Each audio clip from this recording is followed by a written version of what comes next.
High everyone, welcome back to my channel Munia's blog. কেমন আছো তোমরা সবাই? আই হোপ তোমরা সকলে অনেক ভালো আছো, সুস্থ আছো, আর আমিও কিন্তু বেশ ভালো আছি। তো মাঝখানে একটু প্রবলেমের জন্য কোনো ভিডিও শ্যুট করা হয়নি।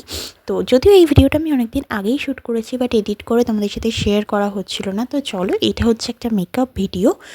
মানে আমার কিছুদিন আগে একটা বিয়েবাড়ি ছিল, তো তখনই আমি মেকআপটা করেছিলাম। তো কিভাবে আমি মেকআপটা করেছিলাম সেটাই তোমাদের সাথে শেয়ার করব। যদিও আমি পুরো ভিডিওটা শ্যুট করতে পারিনি, বাট বেশ কিছুটা করেছি, তো ততটাই তোমাদের সাথে শেয়ার করছি। তো তোমাদের যদি মনে হয় যে এরকম ভিডিও তোমরা আরও দেখতে চাও, তো অবশ্যই আমাকে কমেন্ট করো, আমি কিন্তু শেয়ার করার চেষ্টা করব। তো প্রথমেই তো তোমরা দেখলে আমি প্রাইমার ইউজ করে নিয়েছি। ও হ্যাঁ, তার আগে বলি, আমি কিন্তু মুখটাকে ভালো করে ফেস ওয়াশ দিয়ে ক্লিন করে টোনার আর ময়শ্চারাইজার অ্যাপ্লাই করে নিয়েছি। দেন আমি একটা প্রাইমার ইউজ করলাম। প্রাইমারটা হচ্ছে ইনসাইড কসমেটিক্সের, খুব ভালো অয়েলি স্কিনের জন্য। দেন হচ্ছে আমি একটা সুইস বিউটির পার্ল ইলুমিনেটর ইউজ করলাম, যেটাতে মুখটা একটু গ্লো করবে। দেন আমি কনসিল করে নেব ভালো করে আমার ডার্ক স্পটগুলো, প্রথমে অরেঞ্জ কারেক্টার দিয়ে। দেন আমার স্কিন টোনের থেকে একটু ডার্ক, এক শেড ডার্ক কনসিলার দিয়ে আমি ভালো করে ফেসটা কারেক্ট, মানে যেখানে যেখানে ডার্ক স্পট আছে সেগুলো কারেক্ট করে নেব। দেন আবার একটা আমার স্কিন টোনের থেকে লাইট কনসিলার দিয়ে ভালো করে আমার হাইলাইটেড এরিয়াগুলোকে কনসিল করে নেব।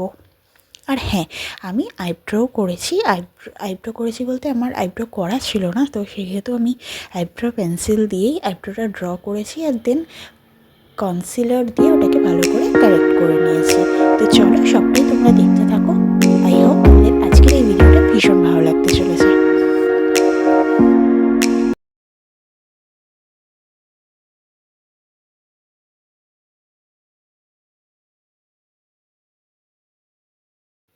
তো দেখো, আমার কিন্তু সব কিছু কমপ্লিট। এবার আমি ফেসটাকে ভালো করে মানে ফাউন্ডেশন দিয়ে ব্লেন্ড করে নেব।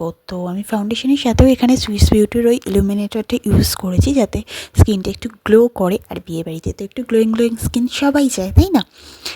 আর আমি ভালো করে এখন ব্লেন্ড করে নিচ্ছি ফেসের মধ্যে ফাউন্ডেশনটা।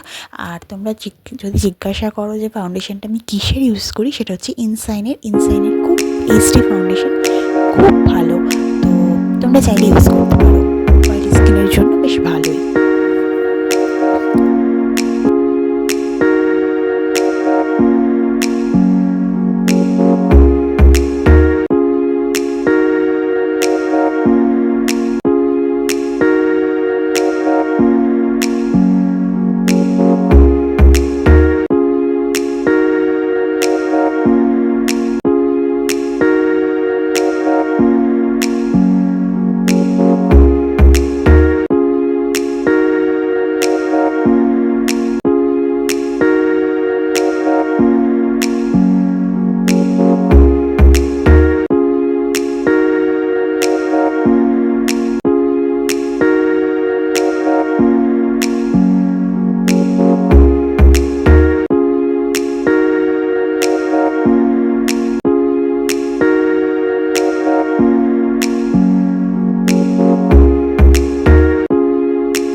তো এরপরে আই মেকআপের ভিডিওটা আমার আর করা হয়নি, মানে তাড়াহুড়ো ছিল, তো তার জন্য বুঝতেই পারছো বিয়েবাড়ির আগে একটু তাড়াহুড়ো থাকে, সবাই রেডি হয়, তো সেই জন্য আমার আর আই মেকআপের ভিডিও। তো দেখো, এটাই হচ্ছে আমার ফাইনাল লুক। তো অবশ্যই তোমরা জানিও কিন্তু আমার মেকআপটা কীরকম হয়েছে, আমাকে কীরকম লাগছে। আর এই মেকআপটার ফুল টিউটোরিয়াল যদি দেখতে চাও, অবশ্যই আমার